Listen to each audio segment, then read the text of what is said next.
ناظرین گرامی، حدیث کے راوی حضرت ابان بن عثمان رضی اللہ تعالی عنہ کے جسم کے ایک حصہ میں فالج ہو گیا تھا۔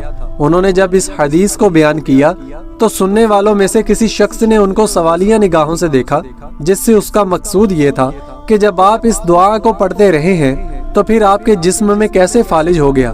جس کے جواب میں حضرت ابان رضی اللہ تعالی عنہ نے فرمایا کہ اس حدیث میں کوئی شک نہیں، حدیث یقیناً اسی طرح ہے جیسے میں نے بیان کی ہے، البتہ تقدیر کے مطابق جس دن مجھ پر اس فالج کا حملہ ہوا ہے اس دن میں اس دعا کو پڑھنا بھول گیا تھا۔